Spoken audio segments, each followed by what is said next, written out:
Et nous voici partis pour ce 6ème de finale de la Weekly de Pump pour la team Azeri contre la team Night Raid. Avec Kanto qui a pris un Ronflex, Argo qui a pris Melodel, Phony qui a piqué Mentali, Padblast qui a pris Kachakroc qui est Bulby, Pyro au but.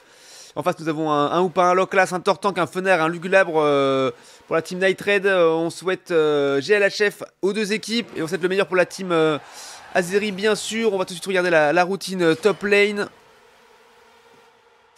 Avec bien sûr Argo et Padblast qui sont là. Donc Padblast qui ne stack sûrement pas avec Kachakroc comme on a pu le voir hier en scrim. Kanto qui va peut-être essayer d'invade jungle, attention. Effectivement on va aller tout de suite voir avec Tortank qui va, enfin Carapuce qui va essayer de stack, et oui. Et Locklas qui arrive ici pour défendre, est-ce qu'il a réussi à l'avoir? Oui, il a réussi à avoir le blue buff, bien joué Kanto. Et c'est le moment d'out maintenant. Il faut avoir pris ça pendant que Oni sécurise son farm tranquillement. Pour pouvoir avoir son 4 rapidement, et ça va être chose faite maintenant, ça y est. L'évolution div, donc ça peut être vraiment pas mal.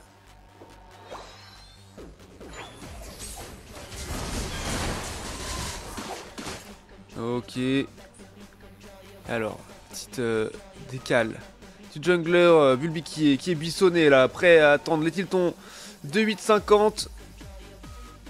Avec déjà son niveau 5 et Lugulabre, du coup, Millie qui n'a pas pu, enfin son petit finisher qui n'a pas pu se transformer en Mélancolux car invade de Kanto, bien joué de la part de la team Azeri, un petit portail de Hoopa pour essayer de choper. Et voilà, Argo qui évolue avec son Melodelf, Padblast qui évolue aussi avec son Karmash, c'est pas mal. On a pris le contest, c'est bien. Mon Mélancolux qui a aussi évolué, ainsi que Karabaf, ou pas, qui a son 4 également. Et là, ça essaye d'aller go invade la jungle avec le blue buff peut-être. Ici, ça sécurise le farm. Pas de kill concédé, pas de points mis. 8 de la part de Tortank sur le T1 top lane, bien sûr. Simon et Bulby qui prend son farm. Ou pas, qui part à la base avec son portail et qui revient instantanément. Essayer de zoner un petit peu Argo. Attention, le fight ici.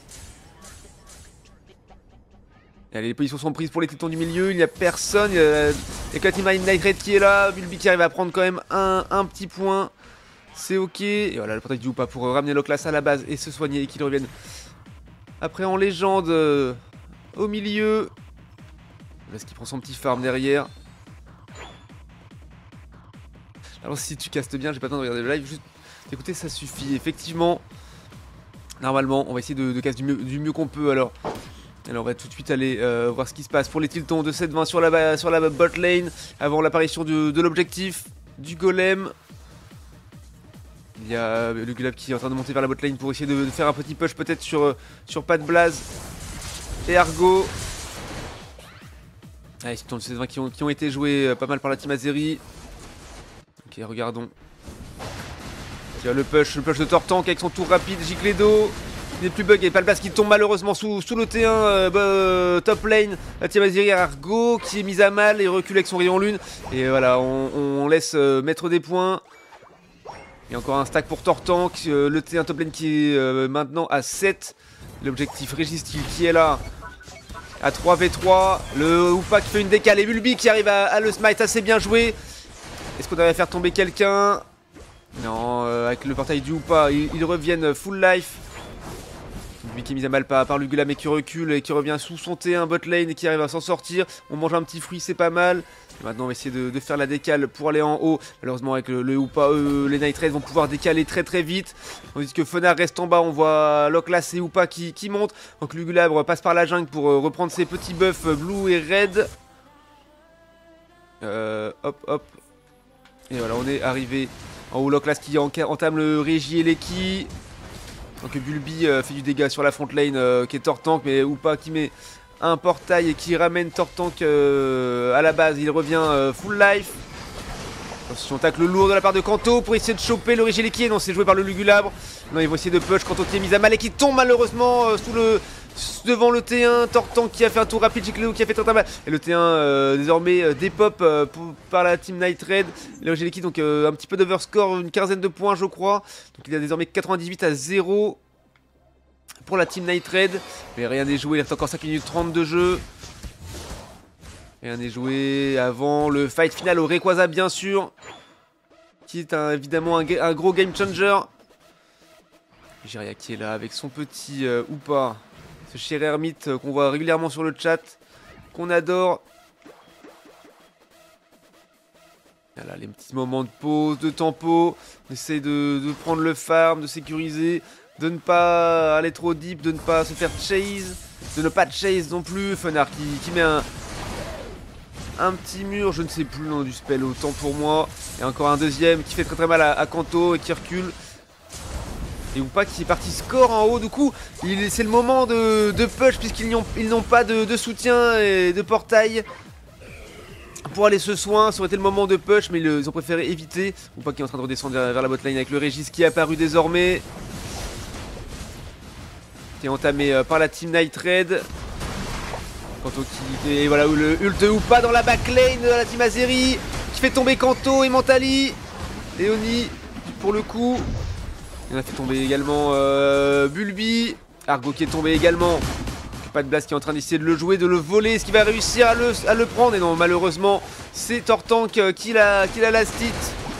Avec une boosted attaque.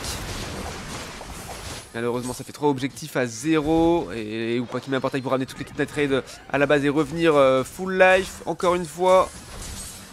Compliqué, du coup, ça fait désormais 203 à 0 pour la team Night Raid. Qui ont mis le T1 bot lane à 5 et le T2 top lane à 70 sur 100. Et voilà, le Rigileki qui est complètement engagé ici. Ça tente un push bot lane pardon, pour la team Azeri, mais avec le portail du Hoopa, ils reviennent pour défendre. Le Rigileki qui est joué du coup par Lugulabre, qui était resté sur la top lane. Pas de Blaze avec son Kachakra qui recule pour essayer d'aller le défendre.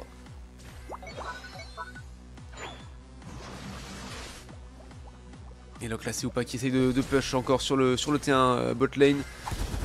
Là c'est 3 minutes 15 de jeu. Ouais, un zonage avec la barrière de Kanto. Et encore un gros engage. On fait tomber malheureusement Ronflex et Melodelph.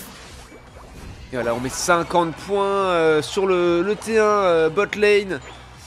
Par Lugulabre, du coup 45 d'overscore, désormais 253 à 0. C'est un petit peu compliqué pour la team Azeri, mais rien n'est joué. Il reste encore le fight final au Rayquaza. Réussir à prendre une bonne stratégie et pouvoir le remporter ce fight. Smite le Rayquaza ou le flip. Et ensuite aller score. Juste 3 fois 50 points qui seront multipliés par 2 après les 2 minutes passées. Suffiront. Ne prenez pas plus de points, attention, Hoopa qui est là sur le T2 botline qui essaye de score 80. Et non, il a out avec Antise. Et il va dans son portail. Et il revient. Non, il ne revient pas, il préfère revenir par la route classique. Là, le golem qui est arrivé. Un Régis et qui est joué dans la Night Raid à 5 secondes du Rayquaza. Et ils ont pris le bouclier et l'expérience. La pause est prise par la team Azeri, un petit peu en avance sur le Ray. Et Bulbi qui est en haut, est-ce qu'il veut essayer d'aller score? Le fight va être engagé, attention à l'ult de Hoopa dans la backlane. Et Lugulabre qui fait très mal à pas de Blaze, mais finalement Arco qui le soin avec Crayon Lune. Bulbi qui est revenu dans le fight plutôt que d'essayer d'aller score les 100 points. Ah, il reste désormais 1 minute 30 de jeu. La team Night Raid qui est bien découverte mais solide et paquet groupé. Et Hoopa qui fait une engage sur Oni et sur Mentali. Balblas qui fonce dans la mêlée mais qui tombe malheureusement sous les coups de Fenard et Lugulabre. Et Kanto qui ult en milieu avec son sommeil lourd. Hoopa qui a ult également. Tortank qui fait un tour rapide, Gicledo qui fait tomber Mentali et Pyrobut. Et il va chercher Argo également, il le fait tomber. Melodelph et il score 100 points sur le côté de botlane. Parce que pas de Blast qui est revenu, mais il va arriver trop tard pour le Ray. Un ult de Fenard qui fait tomber le Rayquaza. Et ils vont désormais aller augmenter leur avance de 350 points désormais, qui va passer à 453. Et là ça push sur le T3, tous ensemble avec tous les boucliers. On va essayer de défendre ult de Karchakrok, cherche pas de Blaze. Vous arrivez désormais à 850 à 0, ça fait très mal une game comme ça. Mais on savait que les Night Raid étaient solides, hein, que ça allait être difficile. Et là, la game a été rondement menée de bout en bout par eux. Solide. Et ouais, GG à vous, hein, les Night Raid. Hein. Très très solide, rien à dire là-dessus. On espère que à la deuxième manche, ce sera pas plus simple, mais ce sera mieux joué par les Azeri qui n'ont pas forcément démérité, mais elle a été plus solide qu'eux, bien joué. Après, peut-être que la draft a joué aussi également. Jiraya, il est où, gros doudou? Effectivement, hein, on se pose la question. Il nous en parle tous les jours de son gros doudou, mais quand il s'agit de faire des tournois, il n'y a plus personne, quoi, évidemment. Je dois prendre des pics sérieux, FF. Et oui, full flemme de ne pas jouer gros doudou, quoi. Je comprends. Alors, il y a eu seulement 2 kills pris par la team Azeri contre 18 kills concédés malheureusement. Si on regarde un petit peu les données rapidement, 134 dégâts pour Oni, 89 dégâts de, enfin 89k de soins pour Argo et très peu de dégâts hein, pour la team, 95 de tank pour Kanto, et ça a été très difficile pour eux, on le voit dans les données bien sûr. Donc voilà ce qui est pour cette première manche de ce BO3 en 16ème de finale. Team Azeri contre la team Night Raid.